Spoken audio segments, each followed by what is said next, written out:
On a foul winter's day, Taw Valley attempts to get to grips with a greasy rail on the last short leg of a charter from Victoria to Southampton docks. The engine is standing in for Clanline at the head of the Union Castle Express, a one-off train celebrating the centenary of the shipping line. This is the road crossing at Southampton made famous by ocean expresses. The few hundred yards to the terminal building allows an unusually good view of the light Bulleid's motion.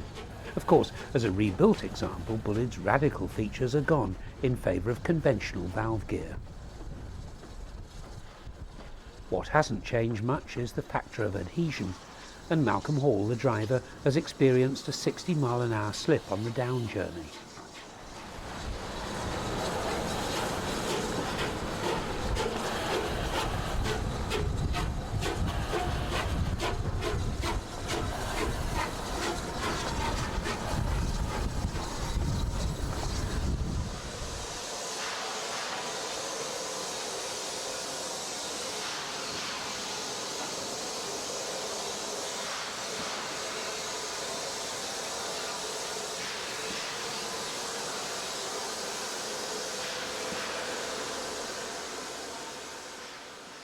This will be Malcolm's last stint in Taw Valley for the foreseeable future. The owner, Bert Hitchin, is planning spectacular rail tours in northern England. The engine will be much missed by the southern crews in spite of the odd slip. The Bulleids are known for slipping because they get a lot of power basically stood still. So obviously, like a powerful car, the wheels spin. Part of the problem is with so many diesel locomotives about in certain areas, you get a lot of oil on the line, which doesn't help at all. Partly it's the heavy trains, so it's a combination of things really, and you just got to be a little bit careful on that regulator. And what you do, you pump the regulator, you open it and shut it, so that not too much steam is getting on the steam chest all at once. In that way, you're controlling the power really, not too much, otherwise they will slip. Enginemen have had a good chance to compare Taw Valley and Clanline back to back. This is Taw Valley passing Micheldever at speed.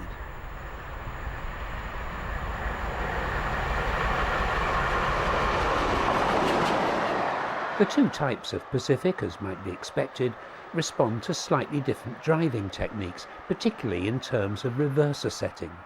Cut-off on Taw Valley, basically it's all the lot starting off with, and you can bring them back to 50 as you accelerate, and back to 30, and if you're on a climb, Taw Valley seems to like 30 on a climb. So for instance, the other week we climbed from Southampton, Northern Junction, right up to Micheldever. It's a steady old climb, and 30 with about 3 parts of the regulator, so that the steam chest is right over on the boiler pressure, and that's where she liked it, and that's where I left it. Clanline with the same train, you could probably get up to 25, slightly more cut-off, a lower percentage cut-off. So you're doing more with the steam, with a given amount of steam, so it's an easier trip basically. Where Taw Valley would be struggling with 13 on, Clanline is not struggling with 13 on, pulls them away. So that's just that really, one's a class 7 and one's a class 8, and it shows. At 75 miles an hour, Taw Valley is just cantering along and rides very smoothly. But with this sort of speed limit, she's being held back. We do have to hold them back. I mean, this 75 mile an hour is standards now, the WS standards and rail tracks, maximum speed 75 mile an hour. But in their early days, you could get these up to 90 quite easy, and that's with a train on. I'm talking about, boat trains where they used to have 12 coaches and 2 vans. Yeah, they'd get them along there. And it has been known to do 100, and you can knock that bit out as well. There's still the thorny question of rebuilt versus unrebuilt Bulleids. Were the original engines freer running than Taw Valley, even if they were more fuel hungry? There are still enginemen about who can remember the original span cans in service, and the operational problems that went with them. This is 257 Squadron, at work on the Swanage Railway.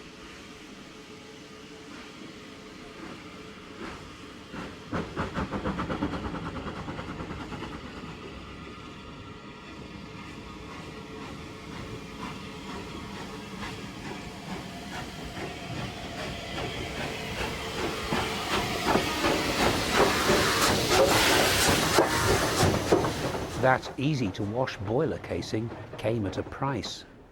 Well, from a driver's point of view, I mean, we had no problems, but there was this tendency of the oil bath leaking, and you could get a large accumulation of oil underneath, and when you went on the shed and you were cleaning the fire or dropping the fire, it was quite close to the casing, and a spark from there would go up and the whole engine would go up in flames, you know, quite quickly. Should Bullitt have been so radical with his designs when wartime conditions prevented proper development? Probably not. In any event, the survival of both types has allowed them to be compared in preservation. 257 Squadron and Taw Valley both worked on the North Yorkshire moors for a while, and Neil Henderson, one of the leading lights on Taw Valley, had a chance to drive them both. This engine I drove regularly on trains there, and another sister one to this, but in an unrebuilt form. I think it was called 257 Squadron. It's now based at the Swanage Railway. Speaking to many men over the years, and particularly firemen, one thing was apparent, and they all said the same: the unrebuilt, as opposed to this one, the rebuilt, would run a lot freer, so they say. And I don't know that that is true, but I do know it used to use a lot more coal, and all the men used to agree on that. They would say the unrebuilt used a tremendous amount of coal, maybe half a ton a day more. It depends what train you're working on.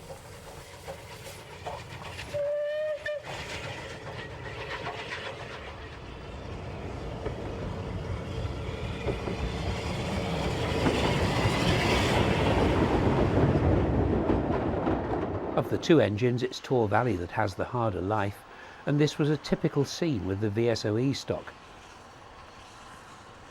500 plus tons on, a 1 in 100 bank, a red light ahead, and it's just started raining.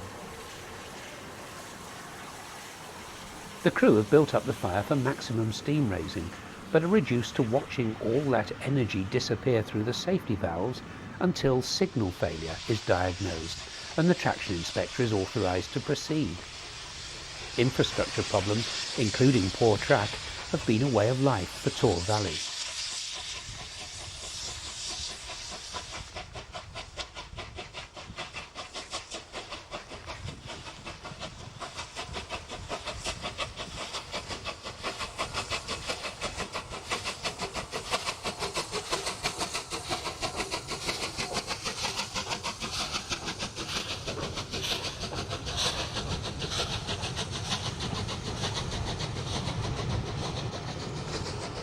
We've had our concert home with signals and slip into a stand on the bad rail down here, and we've also had our little bits and bats with rail track. Some of the track is abysmal. I wouldn't put horse and cart over it, let alone a steam engine. One of the curious things about Taw Valley is that Bert and Liz Hitchin have now owned it longer than its entire working life with British Railways. And over the years they've been able to piece together a detailed picture of its history. Well, it ended its days at Salisbury, 72B, which is on the front of the engine at the moment. It was withdrawn in April 1964. It must have been told dead, or I don't know just how, but it got back to Nine Elms in London and stored there. And it was finally taken down with probably a lot more engines to Woodham scrapyard in Barry, South Wales.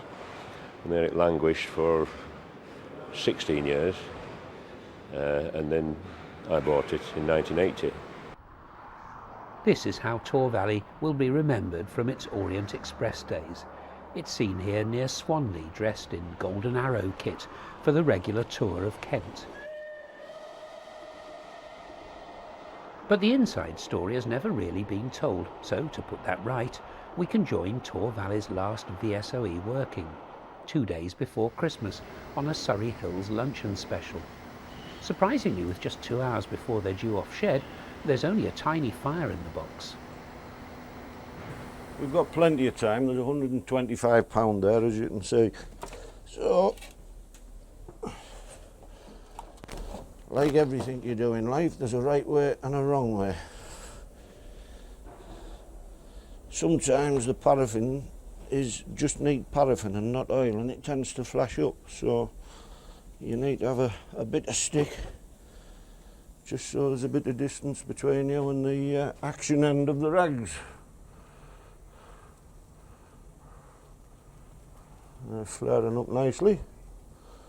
As you can see in there, we've already cleaned the grate. It's not too bad, so there it is. Orient Express tours usually give the firemen a hard time, so they'll need a good clean fire to start with. The fire deteriorates quite rapidly due to the type of train we work in, because it's stop go, stop go. I mean, the engine wasn't designed or built for that. It was built for going at 60, 75 miles an hour, pulling 10, 12 coaches. But with this train that we pull on the Bosey train, it's usually a minimum 500 tons, usually more, 568, 570. And then of course it's all little twists and dips, and as you know, the track can be very greasy and slippery. In fact, this morning I would imagine it's quite greasy. So the fire, yes, it suffers of course. This was Taw Valley joining the main line at Byfleet and New Haw on the previous trip. It's another of those burrowing junctions with a short, sharp gradient. In suburbia, there's a lot of stopping and starting and chasing units, signals, red signals, caution signals, which all cause us to slow down and have to pick up speed, etc., etc. So with 500 tons behind the engine, sometimes more, the engine is working quite hard, and obviously have the wear and tear in the short, heavy loads and signal stops, etc., etc. But once we get underway, it'll compare to anything on the system. John Neal is the rostered EWS driver, and one of the first things John wants to know is that the sanders are working.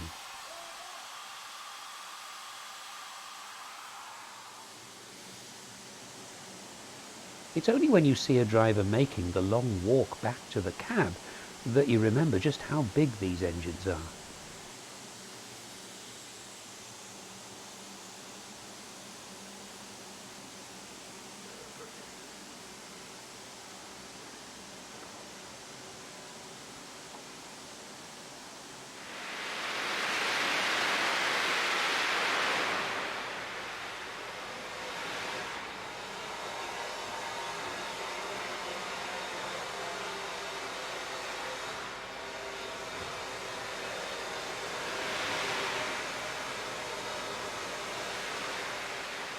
£11:15.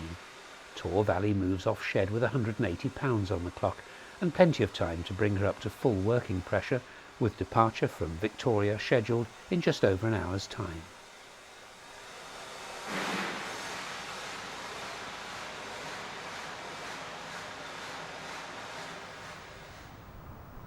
After tootling down through Guildford, she emerges at Shalford Junction, which is where the line to Red Hill splits off from the Portsmouth Direct.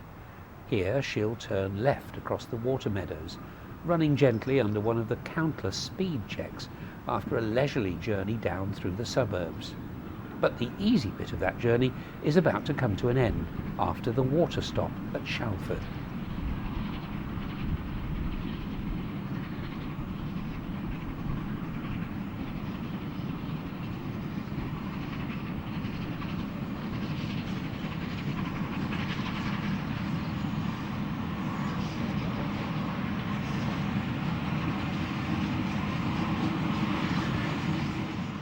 So far, the fireman, Colin Kurzweil, has been mainly concerned with keeping the engine quiet, preventing it blowing off wastefully.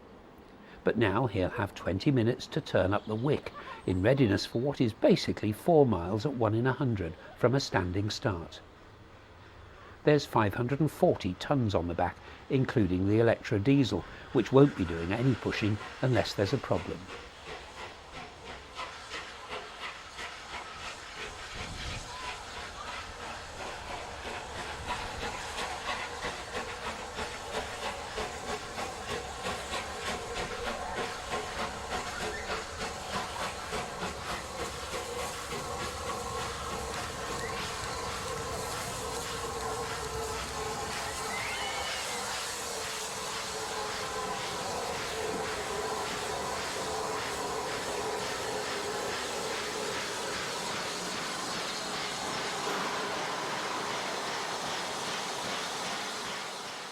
Colin's built the fire up large at the back, as you can see, and it's tapered right down, quite sharp. Now he's spread it out a bit now towards the front. So that is a bed of energy. It is pretty well burnt through, not all of it. Now we're getting ready for going now, so we're getting up with the heat. He's closed the doors, he's put the blower on.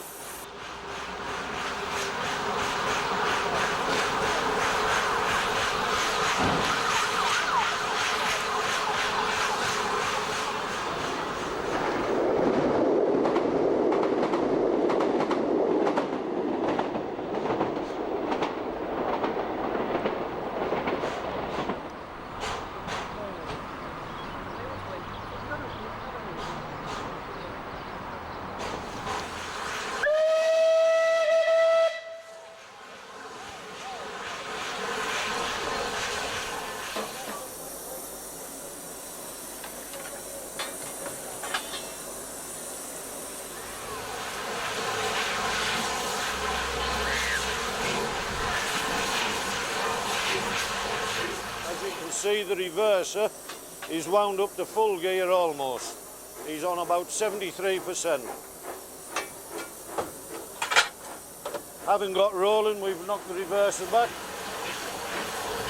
Looking and listening all the time.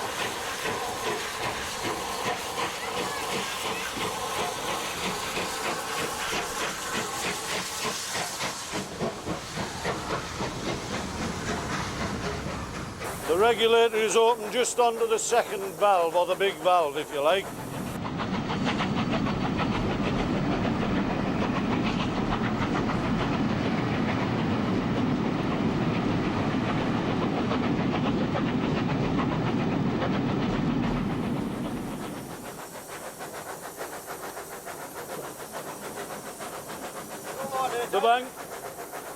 The bank is not far ahead now, Mike. So we're really just still feeling the weight and the load and getting going. John is easing it now, and then he'll open the regulator. So she's now got the full weight of the train, you can feel her working. And she's fighting now, the battle is on.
Steam pressure has stopped constant.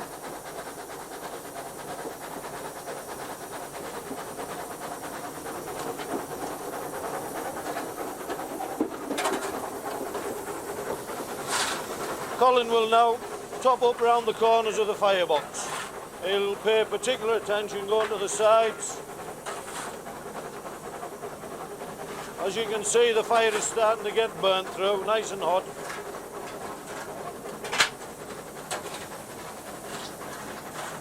We're now on the bank proper, aren't we, John? Yes. Oh, yeah. Yeah.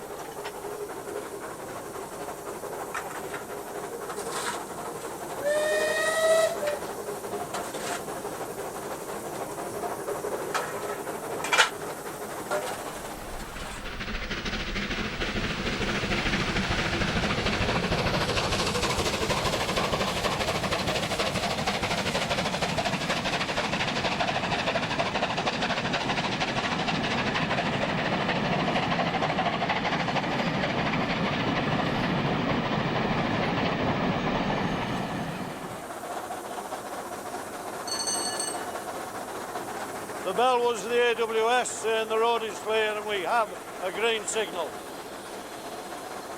Injector's just been put on. Steam pressure is rising.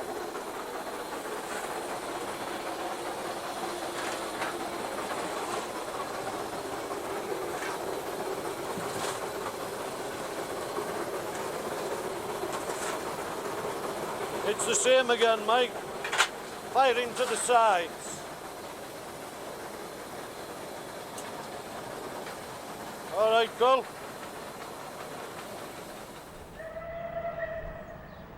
The climb is in a couple of steps broken by easier sections, and the trick is to generate sufficient steam, but no more than they need. We're well into the bank now, Mike. But as you can see, she's going well. But it doesn't ease off, it gets worse. When we get to the top of this section, there's a level bit, then it goes steeper for another 1.5 miles, I think. She's working quite hard now. The bridge up ahead is called Welcome Bridge. And you know why that is. And if you're not sure why it's called Welcome Bridge, well, the answer is written clearly on the boiler pressure gauge, now 40 pounds below the red line at 210. Generations of firemen have been glad of the brief respite of an easier gradient after the bridge. By now, Colin is firing little and often, but is rarely idle. The fire is one incandescent mass, instantly turning black coal into white heat.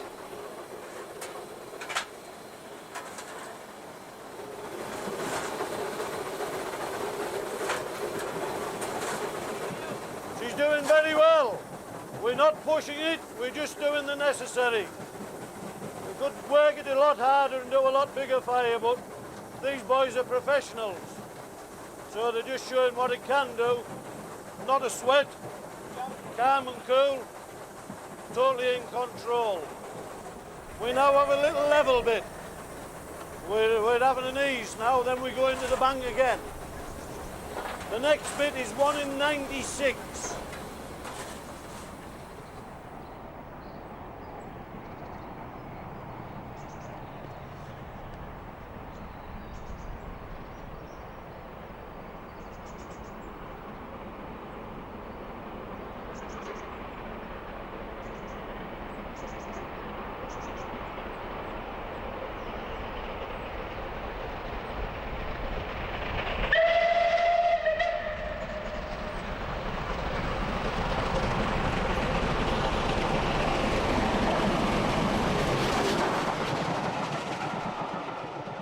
The brief rumbling noise you're about to hear on the footplate, which sounds like crossing a bridge, is in fact the engine slipping.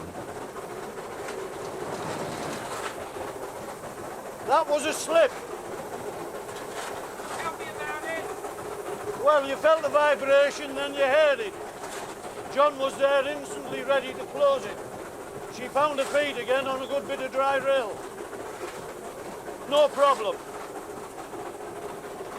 If it had kept going, it might have been a problem. Because when you get vicious, it sucks the water up, a siphoning effect, but that didn't happen. We're still on the bank, and we're turning on the bends now, so it's harder.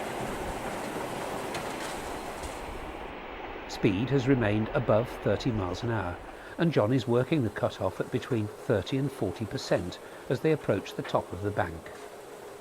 The crew are now thinking ahead. There's a long downhill followed by a pathing stop, so they won't need to make much more steam.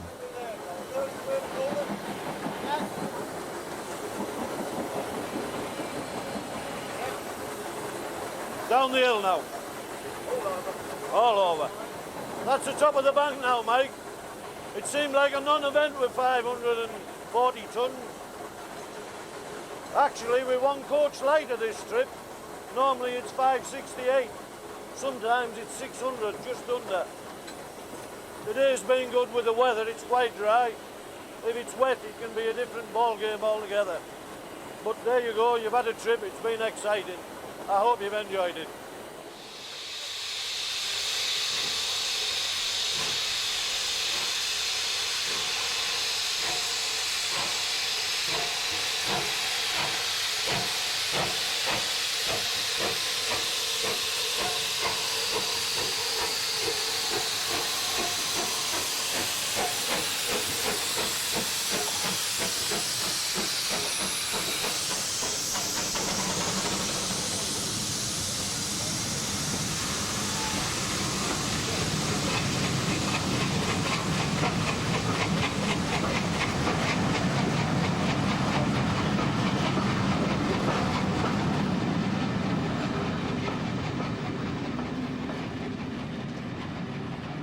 After the stop at Betchworth, they set off towards Red Hill, and the Bullid is soon back in her stride. But it does leave one unanswered question. Why does the volunteer army labour for years to keep steam alive on the main line? Why we do it and what the love. That's very hard to explain, Mike. It's the thrill of it. It's British. We rebuild it. We've stripped and rebuilt the engine twice. It's tremendous satisfaction. Like I said earlier, it's the prima donna. It needs nurturing, it needs loving, it needs care. If you do something wrong, it's unforgiving. It's just a tremendous, tremendous satisfaction and pleasure. And I hope it can continue. And what about guys like John and Jim and Colin? Well, these lads are just a godsend. Because if they didn't do what they did, we couldn't bring our engine out onto the network. Jim is one of the real old McCoy, John is, and Colin is. I wouldn't think you'd have to look very hard to find anywhere in the world today any three men who've got the experience and knowledge that these three chaps have. Yeah. They all share the satisfaction of knowing that the Orient Express is legendary for making the customers happy. Indeed, many people like these Americans will come a very long way for a ride on this world-famous train. Some of them have even been on it before and will build their holidays around it.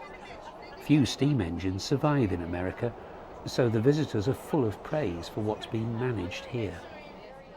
It's as delightful and as satisfying of an experience as you could ever ask for in travel.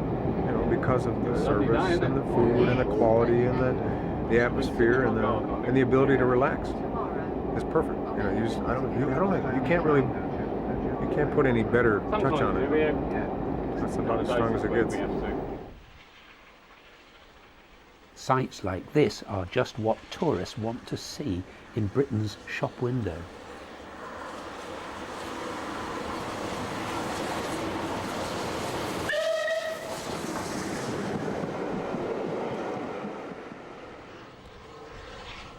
Here, on one of the earlier tours, Taw Valley is looped off the main line at Paddock Wood.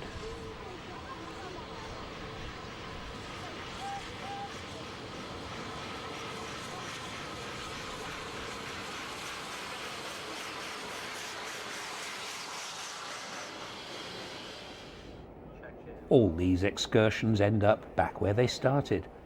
The way the fare-paying customers react at Victoria speaks volumes about where the future of mainline steam lies.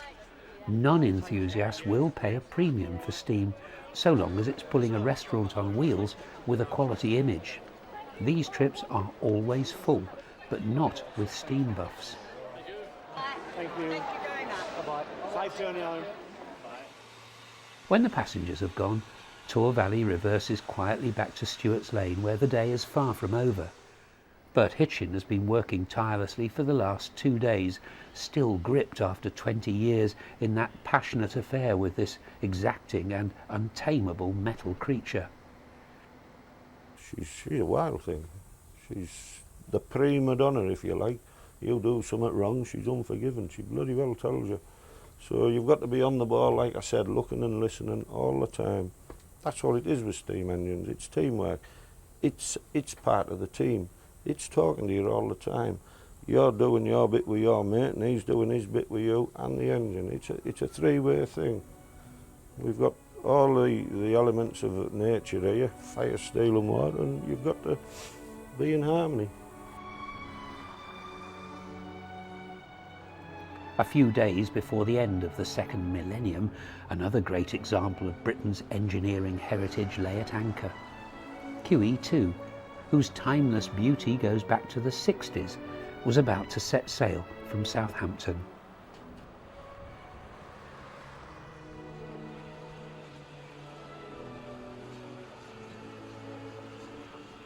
Taw Valley, equally timeless, was a fitting vehicle for the special boat train that had been chartered that night.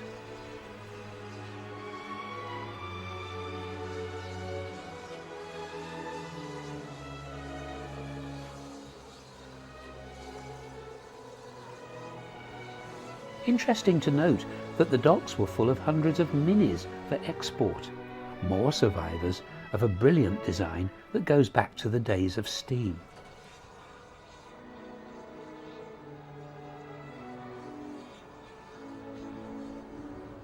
Confirmation had come through that Taw Valley had lost her place at the head of the Orient Express.